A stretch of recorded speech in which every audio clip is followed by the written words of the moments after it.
Hola, en clases anteriores hemos estado hablando de la democracia y de la participación ciudadana. Pues bien, en este video quiero explicarte más o menos desde qué perspectivas o desde qué punto de vista se entiende la participación ciudadana. Vamos a ver algunas concepciones tradicionales y otras concepciones más bien nuevas o innovadoras sobre la participación. Primero, debemos preguntarnos qué es participar. Y bueno, cuando hablamos de ciudadanía, vamos a decir que la participación ciudadana, el acto de participar, corresponde más bien a hacerse parte de los asuntos públicos. Es decir, yo participo cuando me involucro en los temas que son de interés común. Y en clases estuvimos trabajando algunos tipos de participación. Y la teoría suele clasificar la participación política, por ejemplo, en participación ciudadana y participación política como tal. Estas dos formas de participación democrática vienen dadas por el sistema democrático, por la institucionalidad democrática. Es decir, es la institucionalidad del Estado quien convoca a los ciudadanos a participar, ya sea cívicamente o políticamente. Pero también vimos en clases que no solamente la ciudadanía es convocada por el poder del Estado, sino que también es capaz de autoconvocarse. A eso llamamos la participación social, cuando miembros de la sociedad civil se autoconvocan para tratar de influir en las decisiones del Estado. Y también existe la participación comunitaria, es decir, que grupos de la comunidad, grupos determinados, se reúnen para buscar soluciones o mejoras de acuerdo a sus propios fines. Ahora bien, a medida que la ciencia política va avanzando y que va avanzando el estudio del espacio público y de la política, nos vamos a dar cuenta que hay distintas miradas sobre la participación ciudadana. ¿Ya? La participación, como es tan amplia y tiene tantas características y tantas formas diferentes, también hay distintas perspectivas que intentan explicar o abordar esta participación. En clases vamos a hablar a grandes rasgos de 5 perspectivas ciudadanas: el liberalismo, el republicanismo, el comunitarismo, el minimalismo y el maximalismo. Comencemos con el liberalismo. El liberalismo como tal surge hacia fines del siglo XVII como una crítica a la monarquía absoluta. Recordemos que en 1600, 1700, etc., eh, Europa estaba gobernada por las monarquías absolutas, que básicamente consiste en cuando el monarca o el rey concentran todos los poderes del Estado. En una monarquía absoluta no existen las libertades individuales, ¿ya? Porque todo el poder y todas las decisiones caen sobre el rey. Sin embargo, el liberalismo, ya hacia fines de 1700, comienza a plantear que las libertades individuales están por encima del poder del Estado. Entonces, el Estado no puede interferir en la voluntad suprema de cada individuo.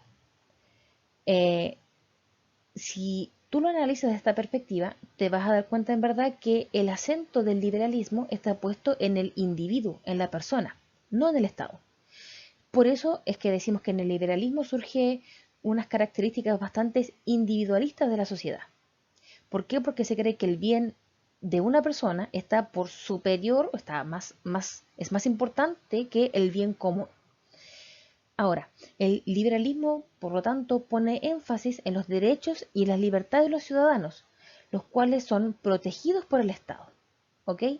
Es decir, el Estado protege libertades, no al revés. Uno de los grandes pensadores del liberalismo, quizás el padre del liberalismo, es el inglés John Locke, que él comenzó a teorizar respecto de las libertades y señaló, por ejemplo, la importancia de la propiedad privada.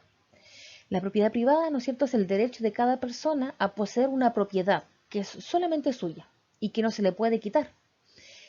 A raíz de este pensamiento de John Locke surge más tarde lo que se llamó el liberalismo económico, donde la oferta y la demanda son fundamentales para impulsar el crecimiento económico. Pero también hay otra perspectiva que es el republicanismo y que opina más bien diferente respecto de la ciudadanía. Para partir, el republicanismo surge del concepto república, que esto proviene de la antigua Roma. En latín, república es una palabra compuesta que es res pública y que quiere decir la cosa pública. La república no es otra cosa que la preocupación por los asuntos públicos. El republicanismo, en este caso, lo que hace es rescatar el rol del Estado frente a la supremacía de las libertades individuales. Es decir, considera que las libertades individuales no pueden estar por sobre el rol del Estado. El rol del Estado es, de hecho, proporcionar el bien común a todos sus habitantes. Decimos aquí que, por ejemplo, la libertad de una persona termina cuando comienza la del otro. Seguramente se escucha esa frase en alguna parte. Y claramente hace referencia a los ideales del republicanismo. En el republicanismo, las libertades individuales no pueden oponerse a las libertades comunes. Y el padre de este pensamiento es Montesquieu, un francés, el cual sostenía que el pueblo era soberano para votar y expresar su voluntad. Por lo tanto, es el pueblo quien toma las decisiones. Y él tiene una frase bastante importante que dice: el amor a la república, a la democracia, es amor a la democracia en sí. Y este es amor a la igualdad. Por lo tanto, el republicanismo aboga por eso, ¿ok? Por el poder del pueblo y por la igualdad de todas las personas. Pero hay una tercera perspectiva, también tradicional, que es el comunitarismo. Y como tú podrás pensar, claramente el comunitarismo proviene del concepto de comunidad. Y el comunitarismo lo que hace es poner énfasis absoluto en la comunidad por sobre el individuo. Aquí una persona por sí sola no es más importante que la comunidad en su conjunto.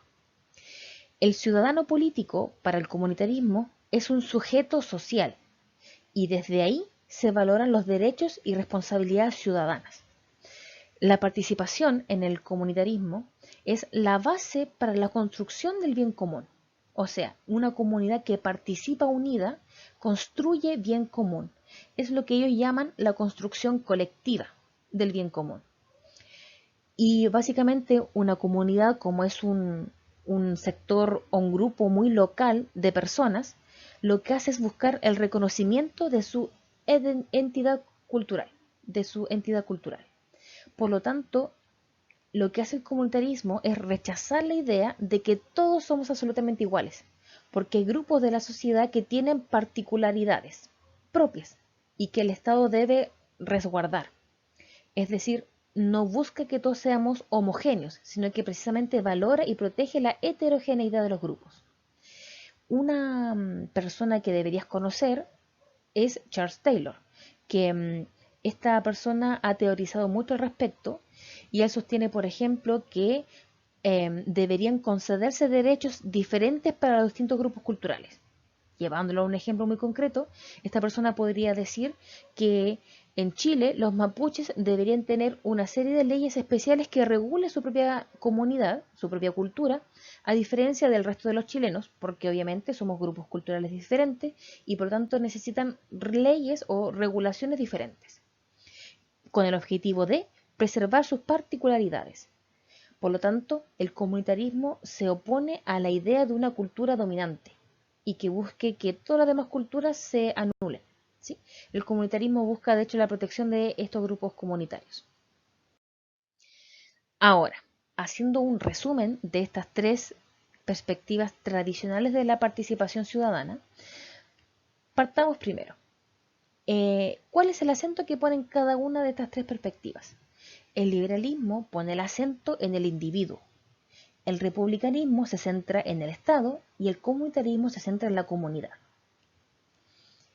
¿Qué entienden por participación ciudadana cada una de estas tres perspectivas? El liberalismo, por su parte, pone o considera que la participación es un derecho. El republicanismo, por su parte, cree que la participación es un derecho y un deber, mientras que el comunitarismo cree que la participación es el deber del ciudadano. ¿Y qué entienden cada una de estas tres perspectivas sobre el bien común?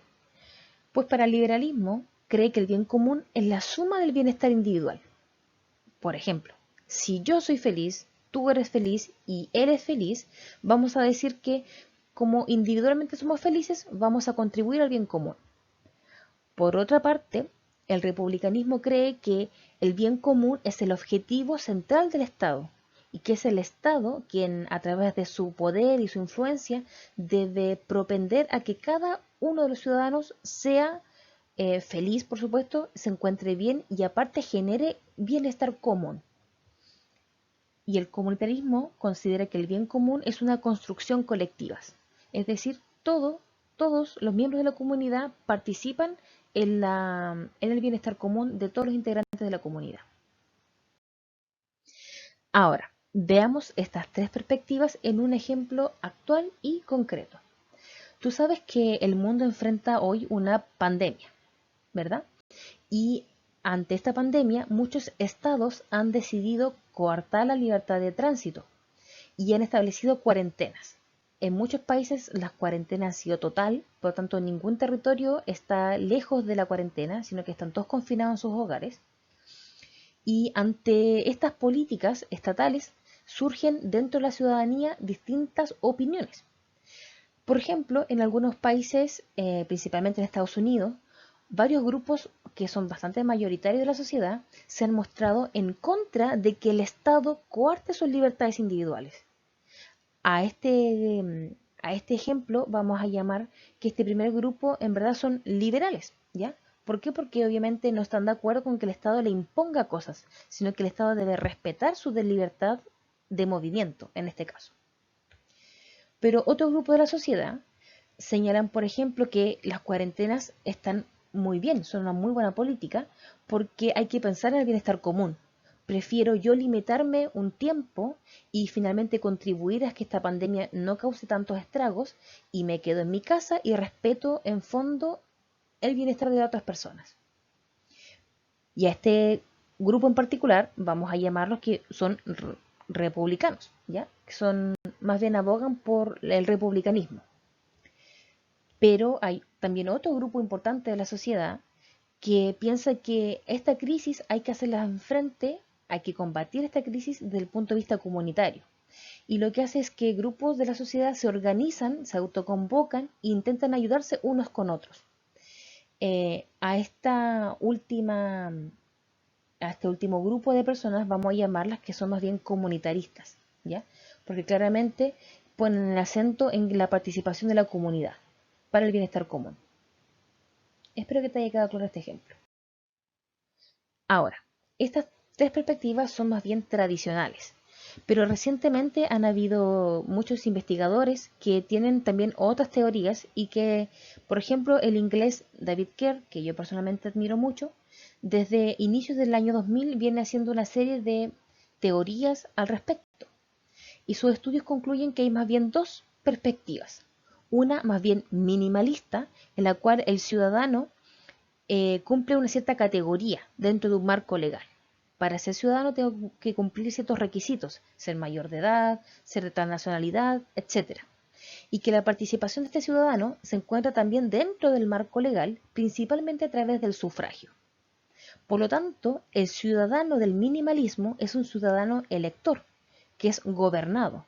¿Por qué? Porque escoge a otras personas que lo representen para que gobiernen por él.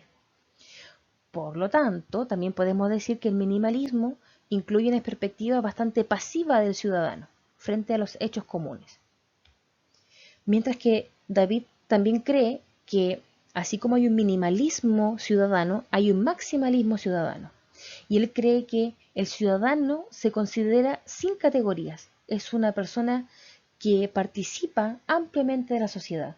No requiere tener cierta edad ni tener cierta nacionalidad, sino que es toda persona que participa ampliamente del debate público.